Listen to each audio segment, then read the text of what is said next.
Los fantasmas de Londres. No cabe duda de que casi todos los países pueden vanagloriarse de tener sus historias de fantasmas y de contar con lugares donde tienen lugar apariciones. Pero seguramente en ninguno la población de fantasmas es tan nutrida como en Inglaterra.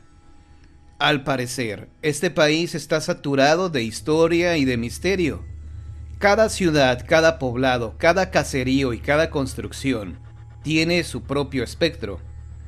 Estudios llevados a cabo recientemente revelan que 1 de cada 7 súbditos británicos declara haber visto por lo menos un fantasma. Los habitantes del más allá han sido vistos en todo tipo de lugares, desde palacios y castillos hasta las más humildes granjas. Los obreros que llevaban a cabo las reparaciones en Downing Street 10 en 1960 declararon haber visto una nebulosa figura en el jardín. Se dice que pudo haber sido el fantasma de un político de la regencia que, según se afirma, ronda la casa en épocas de crisis nacional.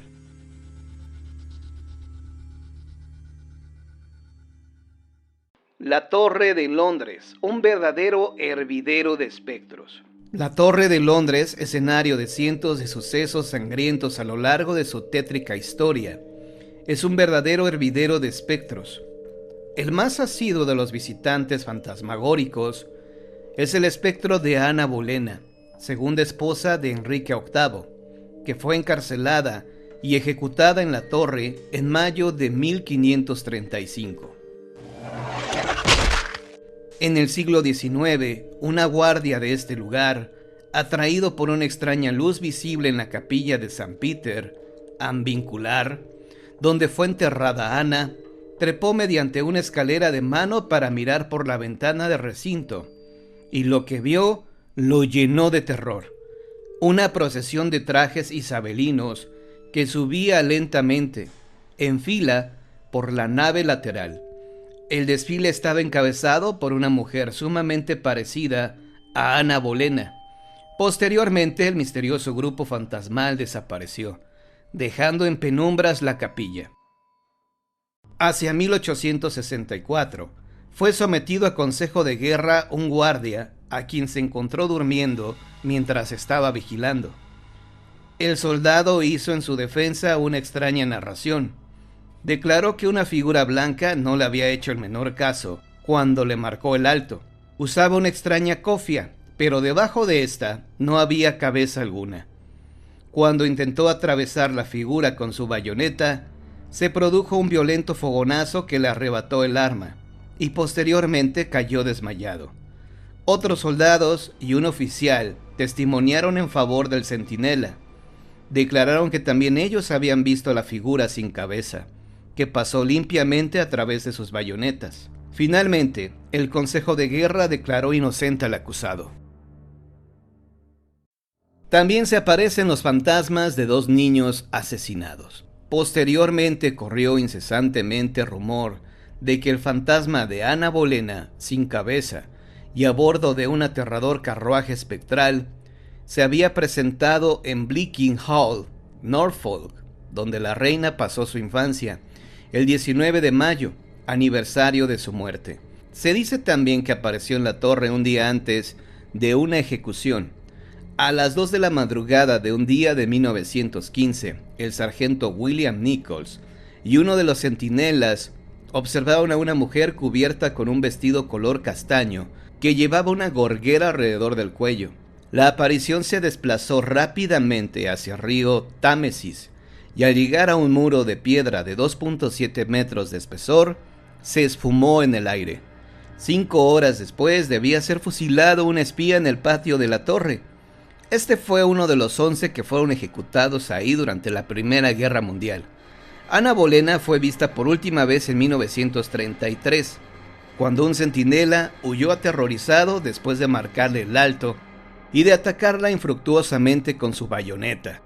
No obstante, el fantasma de Ana Bolena no ha sido el único visto en la Torre de Londres. Los espectros de 2 niños tomados de la mano también han sido vistos rondando la Torre Maldita. Se dice que son los fantasmas de Edward y Richard, Los príncipes que, según se dice, fueron asesinados en la torre por orden de su tío, que de esta forma pudo acceder al trono como Ricardo III. Otros casos impresionantes. En 1817, Edward Swift, centinela de las joyas de la corona, que vivía con su familia en Martin Tower, tuvo una aparición. Se trataba de un objeto parecido a un tubo de cristal grueso como el brazo de un hombre. En 1881, un guardia vio el fantasma que atravesaba una pared limpiamente. Por otra parte, el castillo de Glamis, construido en el mismo sitio en que Macbeth asesinó al rey Duncan, es más conocido actualmente como el lugar de residencia escocesa favorita de la reina Isabel, la reina madre, y donde tuvo lugar el nacimiento de la princesa Margarita. No obstante, Glamis se ha visto rodeado durante siglos de leyendas acerca de cuartos secretos y horribles monstruos. Según se afirma, un obrero del servicio de mantenimiento encontró casualmente un pasaje secreto. El que entonces era Lord Strathmore le pagó al trabajador una cuantiosa suma con tal de que emigrara. El actual conde de Strathmore niega saber nada acerca de un ser horrible que ronda el lugar. Sin embargo, son muchas las personas que confiesan haber sido despertadas durante la noche por alaridos y un gruñido de animal.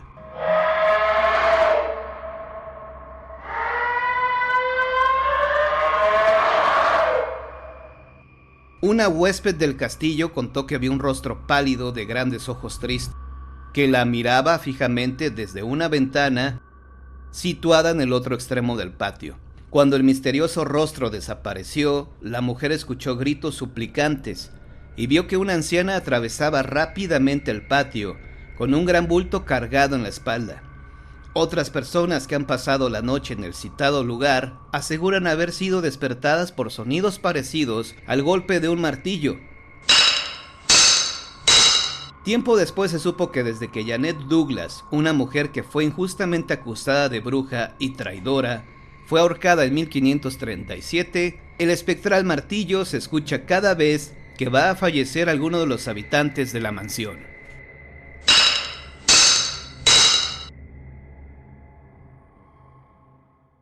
Corría el año de 1869. El matrimonio Monroe era huésped del castillo de Glamis. A mitad de la noche, la señora despertó al sentir que una barba le rozaba la cara. Algo o alguien se encontraba en su cuarto vigilando sus movimientos. Cuando la huésped del castillo se movió con la intención de prender la luz, estirando la mano hacia la veladora, una figura salió del cuarto y se metió precipitadamente en el antiguo vestidor, donde dormía el hijo de la señora Monroe. Los gritos de terror del infante provocaron que sus padres entraran rápidamente a la habitación. El niño les dijo que acababa de ver a un gigante. Fue en ese momento cuando los tres escucharon un atronador estrépito. A la mañana siguiente, durante el desayuno, los demás invitados afirmaron haber escuchado también el ruido. Una de las huéspedes agregó que su pequeño perro la había despertado cuando comenzó a aullar lastimeramente. No obstante, nadie pudo dar con una explicación convincente de lo que había ocurrido aquella noche. Por otro lado, la legendaria Catedral de San Luis, en Londres, tiene también su extraña historia de espectros. Una cuadrilla de obreros que excavaban junto a los cimientos de la catedral para iniciar la construcción de un nuevo edificio, desenterraron una caja de madera que contenía joyas antiguas. Las piezas fueron canalizadas al Museo Británico y un especialista las llevó a su casa para limpiarlas, darles brillo y tasarlas. En cuanto el experto y su hija se pusieron a trabajar, notaron que de manera inexplicable la habitación en la que se encontraban comenzaba a enfriarse. Un médium que fue convocado a la casa del especialista encontró una explicación para el desconcertante caso. Recurriendo a sus poderes extrasensoriales, vio a un hombre alto y delgado, con vestimenta de la época isabelina, que permanecía de pie detrás de la pareja, furioso porque su botín había sido descubierto. Cuando las joyas finalmente fueron exhibidas en el museo, se produjo otro hecho sorprendente. Una mujer que observaba el tesoro cayó inconsciente. Al recuperarse, declaró que había visto sangre sobre uno de los collares de oro. Aunque ninguno de los demás visitantes consiguió ver nada, la espectadora se mantuvo firme en su declaración y agregó que la persona que utilizó el collar por última vez había muerto asesinada. Los teatros, lugares fantasmales por excelencia. Los teatros son regularmente guaridas tradicionales de los fantasmas. Más de 50 mujeres encargadas de la limpieza del Teatro Royal en el Drury Lane de Londres juran haber visto a un hombre vestido con gabardina y tocado con una polvorienta peluca. El fantasma merodea, según versión de las mujeres, por el piso principal del teatro y aparece sobre todo en la víspera de un estreno que alcanzará el éxito. Muchos vinculan a este fantasma del siglo XVIII con un esqueleto que se encontró en una pared hueca en 1860. El esqueleto encontrado por un albañil que tenía una daga entre las costillas. Por otro lado, los extraños sucesos que tienen lugar en el Teatro Adelphi de Covent Garden son atribuidos al fantasma de William Terriss, un aventurero convertido en actor, asesinado a puñaladas en las cercanías del teatro en diciembre de 1879. Terriss estelarizaba en aquel entonces el papel principal de una obra de misterio titulada Servicio Secreto. A su espíritu, que no ha podido encontrar la paz, se le atribuyen actividades tales como dar golpes en la pared, producir sonidos de pisadas, accionar los montacargas, encender y apagar las luces del teatro. En 1928, una actriz de comedia estaba utilizando el viejo camerino que había pertenecido a Terriss, cuando de pronto sintió que su butaca se sacudía violentamente, como si alguien estuviera empeñado en derribarla.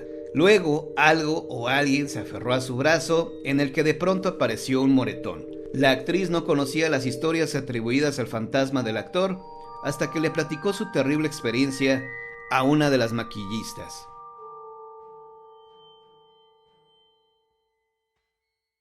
La célebre mansión Rydham, que se ubica en Fakeham, Norfolk, ha sido durante más de 3 siglos el centro de las apariciones de una mujer vestida con ropas de color castaño.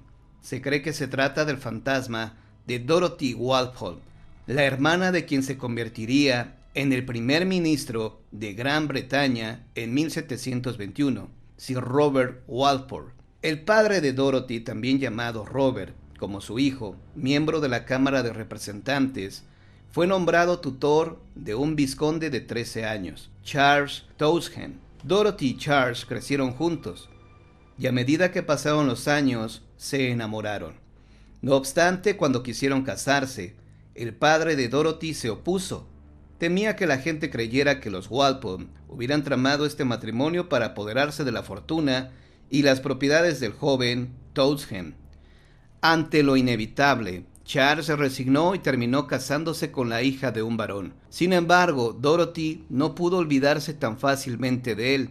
A pesar de asistir continuamente a fiestas, viajó a Londres y luego a París, donde conmovió a la sociedad al convertirse en la amante de un lord de dudosa reputación. En 1711, cuando Dorothy supo que la esposa de Charles acababa de fallecer, regresó enseguida a su casa de Rydham. Menos de un año más tarde logró contraer nupcias con Charles. Durante un tiempo fueron una pareja muy feliz y realizada, pero luego los rumores sobre la escapada a París de Dorothy llegó a oídos de Charles, quien se puso furioso y ordenó que su esposa fuera confinada en sus habitaciones. No le estaba permitido salir y nadie podía entrar a verla. 10 años más tarde, la infortunada Dorothy falleció. El dictamen médico afirma que la causa de su deceso había sido la viruela, pero los rumores locales atribuían la muerte de la muchacha a un empujón que alguien le propinó por la espalda y que la hizo rodar por la enorme escalinata de roble de la mansión. Muy poco después, su fantasma fue visto por los sirvientes, por su familia e incluso por los huéspedes de Rydham. En 1786, el rey Jorge III de Inglaterra era huésped de la mansión. Cierta noche, el descanso del monarca fue interrumpido a mitad de la noche, cuando alcanzó a ver a una señora ataviada con un vestido color claro, desgreñada y con un rostro de color ceniciento, casi transparente. Jorge III huyó de su cuarto en camisón y gorro de dormir. Gritó por toda la casa despertando a todos con su real cólera. Juró que no permanecería ni un minuto más en aquella casa maldita. Molestos por haber permitido que algo o alguien alterara a tan distinguido huésped, los Townshend ordenaron que el guardabosques estableciera un sistema de vigilancia nocturna en la mansión. Pocas horas después, también los vigilantes pudieron observar a la mujer fantasma. Cuando ésta caminaba por un corredor, uno de los guardabosques decidió cortarle el paso, y la mujer pasó directamente a través de él. El hombre afirmó que algo parecido a una delgada nube atravesaba su cuerpo para salir exactamente del otro lado. El espectro de Dorothy volvió a ser de las suyas en 1835. El coronel Loftus, hermano de la entonces Lady Townshend, la vio en repetidas ocasiones en vísperas de Navidad, una de las épocas favoritas de los fantasmas. La describió como una mujer majestuosa, vestida con un rico brocado color castaño y con un peinado semejante a un bonete. Sus rasgos eran claramente definidos, pero donde debían estar sus ojos, solo se veían 2 agujeros negros. La espectral femenina todavía se apareció a muchos huéspedes de la mansión en los días que siguieron y perturbó las celebraciones navideñas. Pocos días después de aquella celebración, Dorothy atemorizó a otro distinguido huésped de la mansión, Rayham. Esta vez se trataba del capitán Frederick Marryat, un recio hombre de mar que se burlaba de las historias de fantasmas. Invitado a ver con sus propios ojos al espectro de Dorothy, Marryat se instaló en uno de los dormitorios de la mansión, donde estuvo colgado alguna vez el retrato de la infortunada mujer. Esa noche, ya bastante tarde, el capitán y otros 2 invitados vieron la forma espectral de la mujer que caminaba por un pasillo. Los 3 huéspedes huyeron despavoridos hacia su habitación, situada en uno de los lados de la mansión. Seguidos muy de cerca por el espectro, el fantasma de Dorothy no entró en esa habitación. Solo se limitó a sonreír con perversa alegría. Marryat estaba tan asustado que tomó su pistola y disparó en contra de la entidad del más allá. El proyectil pasó limpiamente a través del fantasma, que aún sonreía, y se incrustó en el marco de madera de una puerta. Después de aquel episodio, Dorothy solo fue vista en algunas ocasiones, pero en 1936 regresó de una manera increíble. 2 fotógrafos profesionales contratados por Lady Townshend para que tomara fotografías de la mansión estaban armando sus cámaras dispuestos a obtener una fotografía de la escalera de roble. De pronto, uno de los fotógrafos vio en la parte superior una figura, al principio indefinida, pero que luego comenzó a tomar forma humana. En ese momento le avisó a su colega, quien rápidamente puso una placa en la cámara y disparó al obturador.